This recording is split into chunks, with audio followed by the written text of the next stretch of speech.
저 20대 집행부 당선되고 나서 조합원 교육 제도를 좀 바꿔보자라고 했습니다. 작년에 조합원 교육 대부분 받으셨죠? 네, 그러면 제가 조합원 교육 제도를 왜 27대가 이렇게 바꿨는지 작년 1년 내내 설명을 드렸기 때문에 그 설명은 더 드리지 않겠습니다. 다만 그렇게 바꿔봤는데 결론적으로 22년 조합원 교육, 새로운 제도의 조합원 교육이 조합원 동지들의 호응도와 이런 걸 확인해 봤더니 아주 만족스럽다고 하지는 못하지만 대체로 나쁘지 않았다, 그런 평가들이 좀 나오고 있습니다. 그리고 조합원 교육의 참석률은 역대 최고를 좀 달성했습니다. 9,400명 정도, 83~84%. 역대 조합원 교육에 비해서 조합원 교육의 참여율이 떨어지기 때문에 참여율을 높이기 위해서 노사합동교육 등등 여러 가지 제도를 다 바꿔봤으나 조합원 동지들의 참여율을 높이는데 영향을 미치지 못했는데, 이런 제도로 바꿈으로써 교육 참여율은 역대 최고를 좀 달성했습니다. 여기서 멈추지 않고 올해 23년도 조합원 교육은 아까 우리 사회자 교육위원 동지가 설명한 대로 조금 더 준비를 했습니다. 4시간 대면교육, 8시간 재택교육 제도는 그대로 유지하되 4시간 대면교육의 프로그램, 그 다음에 8시간 자택교육의 프로그램을 조금 더 질을 좀 높였습니다. 그래서 작년에 이어서 조합원 교육을 다시 한번 23년도 조합원 교육을 시작이 됐고요. 오늘이 1일차입니다. 이번 조합원 교육도 22년 못지않게 많은 동지들의 호응과 참여 속에서 성공리에 마칠 수 있기를 바라면서요, 동지들께 임원특강 시작하도록 하겠습니다. 제가 임원특강 때 무슨 얘기를 할까 고민을 좀 해봤습니다. 저는 이 자리에서 적어도 우리 조합원 동지들의 고용에 대한 미래에 대해서 좀 이야기를 하려고 왔습니다. 그래서 그 얘기를 하기 전에 짤막하게 2가지 먼저 말씀드릴 거는, 지금 뉴스 키면 윤석열 정부가 노동조합을 탄압하겠다, 개혁 중에 노동개혁을 최우선으로 삼고 있는데요.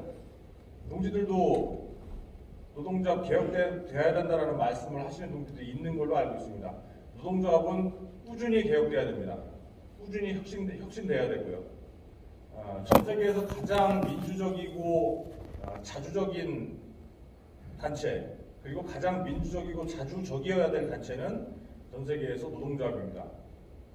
그런데 그런 노동조합, 끊임없이 혁신해가고 개혁해가는 노동조합에도 불구하고 자신들에게 위협이 된다는 이유만으로, 말은 그렇게 얘기하지 않지만 정권에 위협이 된다는 이유만으로 노동조합을 개혁과 혁신의 대상으로 삼고 그 이유를 회계의 투명성이 확보되지 않았다라고 하고 있습니다. 민주노총 압수수색서부터 해서 갑자기 무슨 간첩단 사건이라고 해서 기아차 연루돼 있다, 이런 얘기까지 나오는데요. 저는 동지들께 이 한마디 좀 드리고 싶습니다. 그리고 당부의 말씀, 부탁의 말씀을 드립니다. 노동조합이 생긴 이유는 동지들의 삶을 지켜내기 위해서 애초에 만들어진 게 노동조합입니다. 그럼 당연히 자본과 정권으로부터 지배기획을 받으면 안 되는 조직이 노동조합이거든요. 그렇기 때문에 노동조합은 지배기획을 받지 않기 위해서 자주성을 가지고 있어야 됩니다. 근데 회계장부 가계부를 들여다보겠다고 합니다. 노동조합의 가장 큰 가치인 자주성을 훼손시키겠다는 거거든요. 윤석열 대통령 검찰총장 시절에 특활비 내역 못 밝히고 정부의 어떤 기관도 내부의 것들을, 내부의 회계를 공식적으로 알려내야 될 것들 이외에 세부적인 걸 밝히지 않고 있습니다. 그 이유는 그 조직의 자주성 때문이라고 하거든요. 근데 왜 노동조합 자주성만 정부에게 통제를 받아야 됩니까?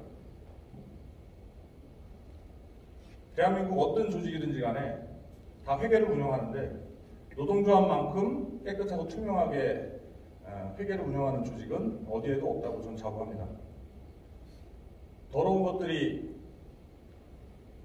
노동조합을 더러운 조직으로 매도하면서 노동조합의 자주성을 훼손시키기 위해서 목표로 삼고 있는 노동조합 회계 문제, 이것은 단순한 문제가 아니고 노동조합의 자주성을 지키기 위해서 반드시 싸워서 막아내야 될 것들이라고 좀 보여주고요. 윤석열 정부의 노동 탄압의 일환으로 진행되고 있는 노동조합 회계를 빌미로 해서 탄압하려고 하는 이 공격에 조합 동지들 또한 노동조합을 의심하거나 부정하거나 이런 일들은 없으셨으면 좋겠다라는 바람과 함께 당부 부탁의 말씀 드립니다. 노동탄압 전국이 발생되면 발생될수록 역대 역사를 본 노동자는 조금 더 강해졌거든요. 아마 이번 기회가 윤석열 정부의 노동탄압에 무너지는 것이 아니라 노동자 스스로가 조금 더 강해지는 그러한 시기가 될 수 있을 거다라는 말씀드리면서 그 길에 노동조합이 강하게 성장을 해나가는데 동지들은 흔들림 없이 노동조합과 함께 주시리라고 믿으면서 그 당부의 부탁의 말씀드리겠습니다. 두 번째로 임금협상 올해 있습니다. 작년에는 임단협이었는데 올해는 임금협상입니다. 그와 함께 고용안정이 노사협이 다 하는데요. 올해도 할 일이 참 많습니다. 우선 노사협의에서는 작년에 10수년 만에 처음으로 27대가 했던 식사 즐개선을 위한 식당 이원화가 지금 정착이 잘 되고 있지만 조금 더 그 질을 높이기 위해서 식당가 인상도 해야 되고요. 그 다음에 리무진 버스 합의했는데 지금 덜 들어온 거 그것도 올해 다 넣어야 됩니다. 그리고 고용안정위에서 각 공장별로 우리 고용을 위협하고 있는 물량 축소 부분 물량을 만들어내기 위해서 고용안정위도 해야 됩니다. 그리고 임금협상에서는 올해 역대 최대 성과에 걸맞는 특별성과가 얼마 전에 합의했지만 그것 이외에 역대 최대 성과에 걸맞는 조합원들의 노고를 보상할 수 있는 최대 성과 구별투쟁 올해 핵심입니다. 그리고 또 하나는 계속 하고 있지만 잘 되지 않는 정년 연장입니다. 고령화사에 들어서면서 신규 인원 충원이 잘 되지 않고 있습니다. 그럼 다니는 조합원들 노동자들의 정년 연장은 시대적으로 불가피하다고 보기 때문에 올해 핵심 정년 연장 가지고 들어갑니다. 자, 이렇게 올해 임단협 먼저 진행될 겁니다. 대연대회 진행 중이고요. 대연대회가 끝나고 다 차후에 임시대연대회에서 임금협상 요구안을 만들어서 회사에게 발송하고 올해 임투를 좀 들어갑니다. 현대차가 임단투를 하고요. 저희는 임투기 때문에 현대차랑 비슷한 시기에 교섭을 들어가면 저희가 빨리 마무리할 수밖에 없는 상황이 초래되고 그러면 현대차하고의 차별이 분명히 생길 수 있는 우려가 있어서 올해 임금협상은 좀 여유 있게 들어가려고 합니다. 적어도 현대차보다 먼저 끝내는 일은 좀 없게 하겠고요. 그래서 올해 임투는 여유 있게 지켜봐 주셨으면 좋겠고요. 올해 23년도 핵심 사업을 아까 말씀드린 대로 노사협의, 고용안정위, 그다음에 임금협상까지 핵심 화두가 될 몇 가지 좀 설명드렸습니다. 자, 그리고 아까 오늘 이 임원 특강에서는 우리 동지들의 그리고 우리의 모두의 미래를 위해서 한번 이야기를 좀 해보고 싶다라고 말씀드렸는데 그 얘기는 뭐냐면 작년도 22년도 화성 고용소위가 드디어 7개월 만에 올 1월 13일 날 마무리가 됐습니다. 고용소위의 핵심은 화성 신공장 협의였습니다. 신공장 협의가 최종적으로 좀 마무리가 됐습니다. 핵심 요구안을 4가지를 가지고 했습니다. 프라틱 사내 이전, 차체 도화공장 사내 이전, 20만 대 규모 증설, 그리고 피임 모델 사내 유치. 열심히 했고요. 최선을 다했습니다. 하지만 확보한 것과 만들어낸 것, 지켜낸 것 있었지만 지켜내지 못한 것 또한 있습니다. 이 자리에 플라스틱 동지들 계실지 모르겠는데 노력을 열심히 했지만 플라스틱 사내 이전은 관철시켜내지 못했습니다. 그래서 저도 마음속에 큰 짐을 가지고 있습니다. 하지만 차체 도화공장 사내 이전을 일부분 지켜냈고요.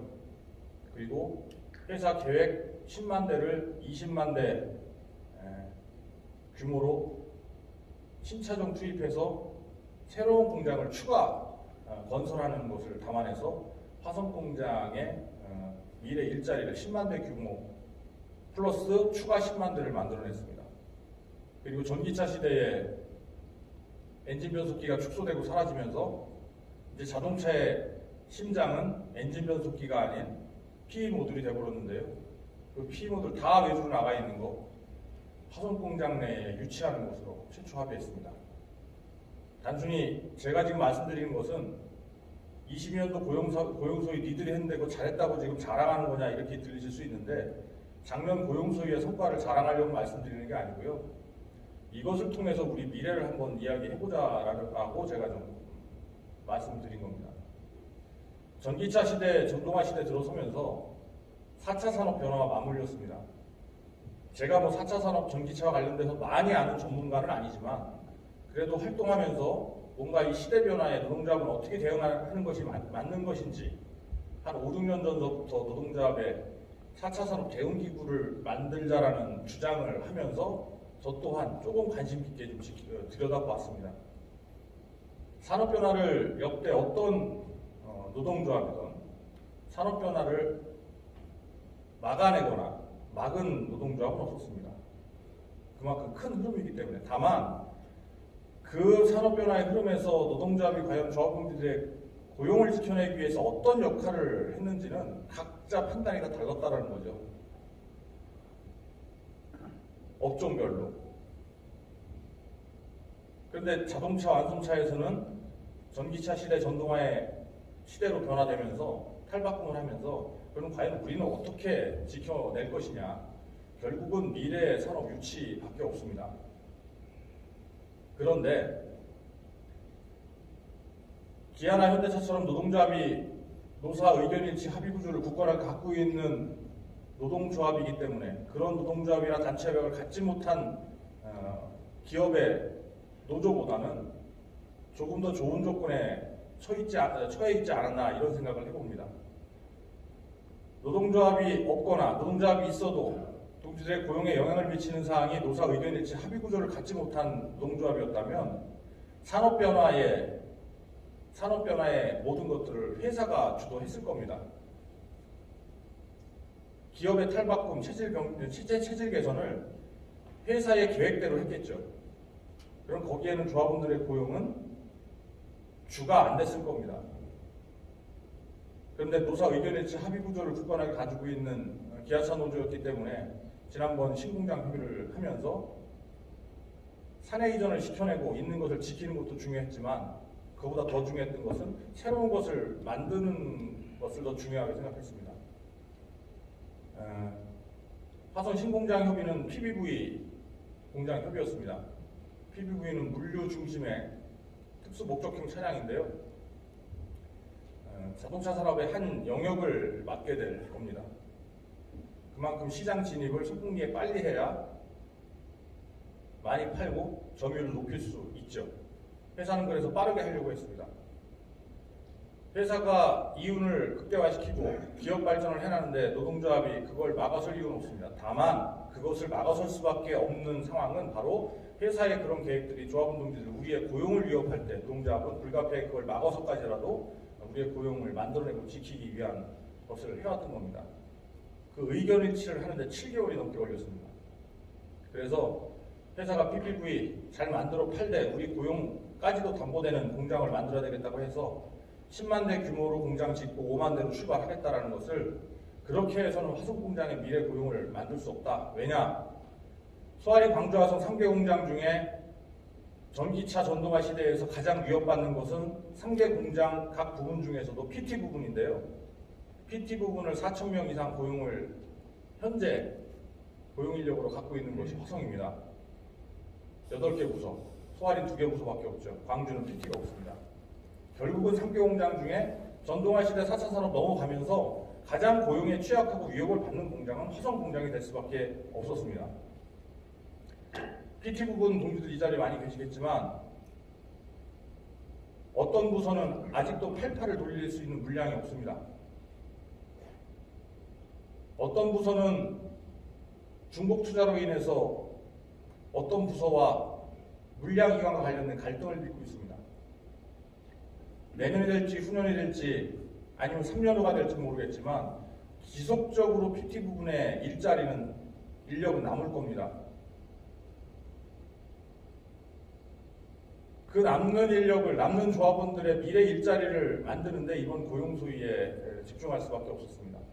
그래서 5만 대부터 출발하되 10만 대 공장 짓겠다는 회사 계획에 화성공장의 이런 고용의 PT 부분을 중심으로 해서 발생되는 고용 취약에 대한 미래 고용을 확보하기 위해서 2배인 20만 대 공장의 비전을 내놓으라고 요구했습니다. 그래서 합의한 것이 이후에 추가 차종과 그 추가 차종을 생산할 수 있는 추가 생산설비 구축, 추가 신공장 건설을 통해서 화성공장이 회사가 계획했던 10만 대가 아닌 20만 대 규모의 공장을 건설하고 차종을 투입하는 것으로 합의했습니다. 그것이 아마 25년도 정도 되면 최종 확정이 회의록에 의거해서 될 겁니다. 그리고 엔진 변속이 축소되는데 제2의 자동차의 심장이라는 PMO들 합의했습니다. 피임호들 공장 화성 공장 유치하는 걸로 합의했고요. 다만 시기와 규모를 작년 고용소에서 확정하지 못하고 올해 23년도 고용소위에서 화성 공장에 유치하기로 했던 피임호들 공장을 언제쯤 얼마만큼의 규모로 깔 것인지 그것을 23년도 고용소위에 숙제로 남겨놓고 합의를 했습니다. 이렇듯이 27대뿐만이 아닌 어떤 노동조합이든 앞으로는 있는 것을 지켜내는 것도 중요하지만 그 이상 추가로 동지들의 일자리를, 우리의 일자리를 만들어내는 것, 그것이 이제는 노동조합의 숙제일 수밖에 없습니다. 전기차가 들어서면서 부품수가 줄고 공정이 줄어듭니다. PT뿐만이 아닌 이제 완성차도 인원 규모가 줄 수밖에 없는 상황들이 몇 년 안에 올 겁니다. 그럼 여기서 퇴직자 인원 충원 안 시키면서 일면 그렇게 자연스럽게 인원을 축소하는 이러한 상황, 그것이 언제까지나 가능할지. 예를 들어 퇴직자보다 남는 인원이 더 많았을 때는 어떻게 할 거냐. 결국 그 인원들을 다 유지할 수 있는 대안을 노동조합이 회사로부터 끌어내야 됩니다. 저희 임기는 20대 임기는 올해로서 끝나지만 이후에 28대, 29대 그 이후의 노동조합 어떤 동지들이 집행을 할지 모르지만 어쨌든 지금 제가 말씀드린 대로 산업 변화에서 우리의 일자리가 점점 축소되는 이런 현실 속에서 우리가 그 이후에 일할 수 있는 그 일자리가 축소되더라도 내가 일할 수 있는 그 일자리를 만드는데 그 미래 고용을 확보하는 데 노동조합이 모든 노력을 다 기울이지 않으면 안 되는 상황이 되어버렸습니다. 27대 집행부가 이후에 모든 것들을 다 책임질 수는 없으나 적어도 저희 임기 동안 2년 동안에 지금 설명드린 대로 이런 취약한 화성 공장에 미래 고용을 만들어내는 데 있어서 작년에 최선을 다했고 올해도 23년도 고용 소위에서 작년에 합의한 것들을 조금 더 구체화시켜내고 그리고 피임모들 같은 경우는 작년에 하지 못했던 숙제로 남았던 시기와 규모를 확정하는데 화성 지회에 온 힘을 다 쏟아서 적어도 27대가 동지들의 미래 고용을 만들어내는 데는 큰 역할을 했다라는 그러한 평가받고 내려갈 수 있도록 최선을 다하겠습니다. 좀 지루하시더라도 조합원 교육 끝까지 잘 받아주시고요. 재택교육까지 잘 마무리하시고 다음에 현장에서 순회할 때 다시 한번 인사드릴 수 있도록 하겠습니다. 감사합니다.